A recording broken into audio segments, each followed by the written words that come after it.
Bonjour à tous.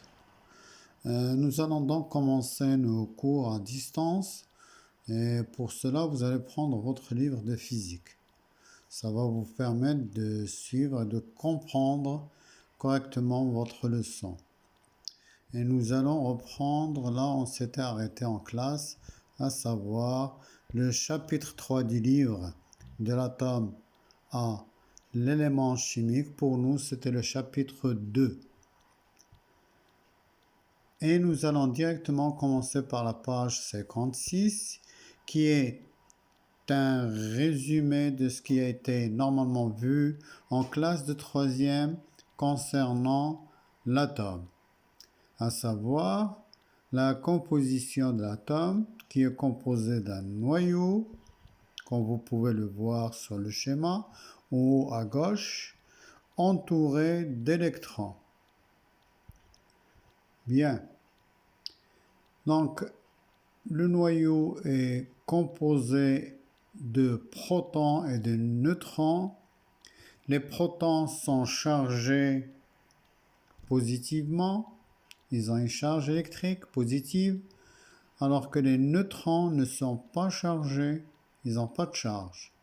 Les électrons autour ont une charge négative autour de ce noyau qui est positif. Donc nous avons un noyau, un nuage électronique, des électrons autour. Et donc l'atome, c'est l'ensemble, c'est le noyau plus les électrons autour. Le symbole. Les atomes sont symbolisés de la manière suivante. On prend une lettre majuscule. Par exemple, on va prendre un exemple pour mieux comprendre. L'hydrogène commence par H, donc on va symboliser l'atome d'hydrogène par la lettre H majuscule. Mais comme l'atome de l'hélium, qui est un gaz qui commence par H, donc son symbole, le symbole de l'atome d'hélium, commencera par H aussi. Sauf que là, on va rajouter un E minuscule pour différencier les deux. Donc H majuscule suivi d'un E minuscule. Pour le cuivre, la même chose. Le cuivre et le carbone. Par exemple, le carbone, c'est un C majuscule. Donc le cuivre, c'est un C majuscule suivi d'un U minuscule. Suite à ça, nous allons passer à la page 54. On va étudier la charge électrique d'un noyau d'atome. Comme vous pouvez le constater, le noyau est chargé positivement parce qu'il contient des protons qui sont chargés électriquement, ils sont chargés positivement. Mais l'atome lui-même, on doit retenir qu'un atome est électriquement neutre. Pourquoi électriquement neutre? Parce que l'atome contient autant de charges positives que de charges négatives autour, qui sont les électrons. Donc les électrons sont des entités chargées électriquement négativement. Et donc, puisque l'atome lui-même est électriquement neutre, nous avons autant de charges positives que de charges négatives. Donc il y a autant de protons que d'électrons. Les neutrons, bien entendu, sont neutres, donc ne sont pas chargés électriquement. La charge électrique de l'électron est appelée charge élémentaire. Sa valeur est 1,6 que multiplie 10-19 coulombs.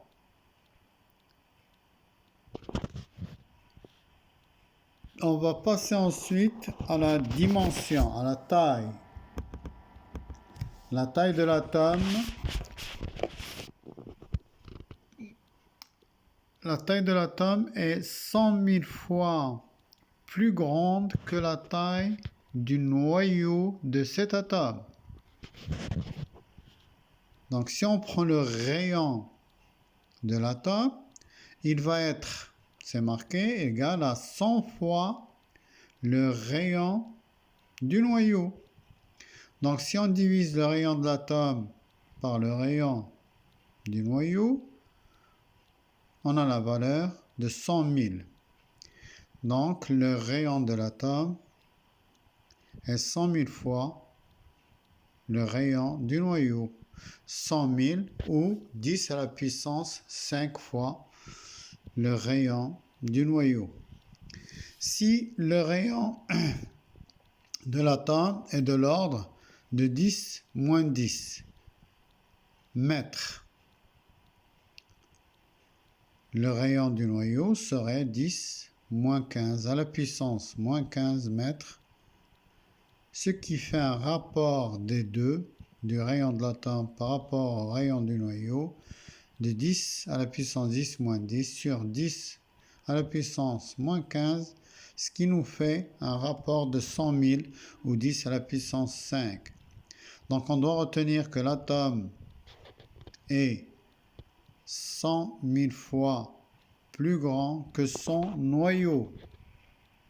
En d'autres termes, on va dire que l'atome est constitué de vide. On va parler de structure lacunaire de l'atome.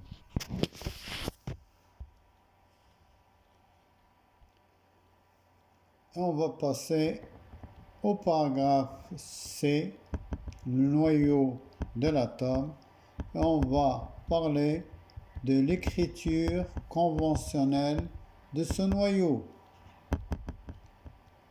Alors, l'écriture conventionnelle, ça veut dire quoi conventionnelle? Conventionnelle, ça veut dire que c'est une écriture pour laquelle les scientifiques du monde entier se sont mis d'accord pour écrire les atomes, ou plutôt les noyaux d'un atome, d'une manière claire, résumée. C'est une manière standard d'écrire ces noyaux des atomes. C'est une écriture qui va permettre de les spécifier et de spécifier aussi la composition de manière succincte et claire. Donc on va mettre une lettre majuscule pour chaque noyau d'atome, suivie d'une minuscule éventuellement pour différencier. Si deux noyaux d'atomes ont la même lettre majuscule, ensuite on va mettre à gauche une lettre, un chiffre. À gauche, on va mettre un chiffre en bas et un chiffre en haut. Alors, de quoi s'agit-il? Alors, en bas, on va mettre le nombre de protons que contient ce noyau.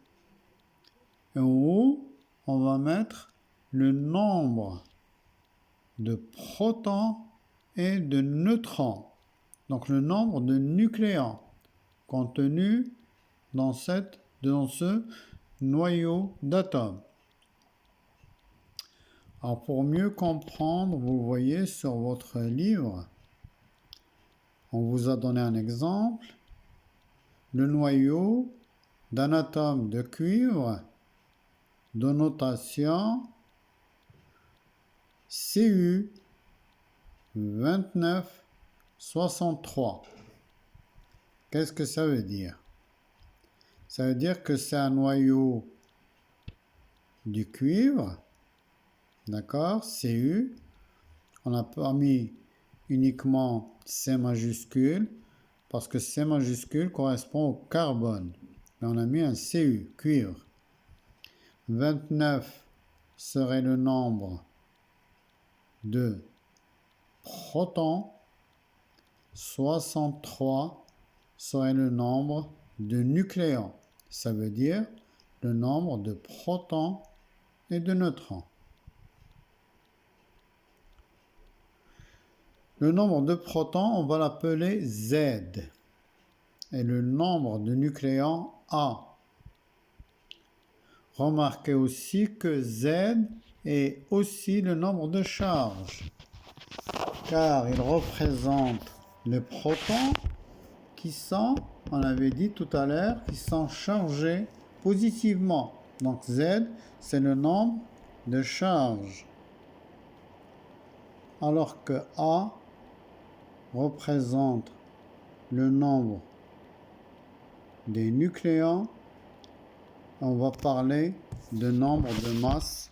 On va voir pour quelle raison on a appelé A majuscule, on l'a appelé nombre de masse. Pourquoi on parle de masse?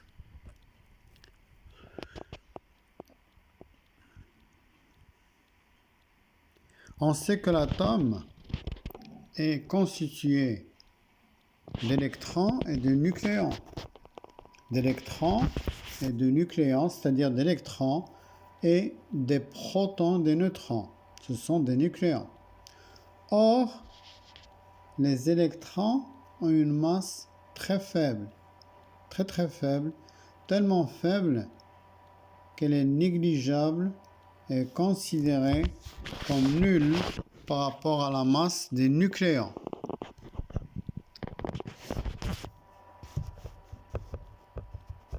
On peut dire donc que la masse d'un atome, c'est la masse de son noyau, qui est lui-même la masse de ses nucléons. Donc on va écrire ce qui est marqué en bas. La masse M d'un atome est proche de celle de son noyau, qui est égal au nombre A, nombre de nucléons, fois la masse des nucléons. Je vous invite donc à voir la deuxième vidéo qui va suivre. Ensuite, vous allez voir, vous allez trouver des exercices à la fin de la deuxième vidéo. C'est le quiz que vous allez faire. Donc, une fois que vous avez visualisé les deux, vous pouvez les voir et les revoir plusieurs fois. Et vous n'hésitez surtout pas à m'écrire sur École Directe si vous avez des questions. Je vous souhaite bon courage et à la prochaine.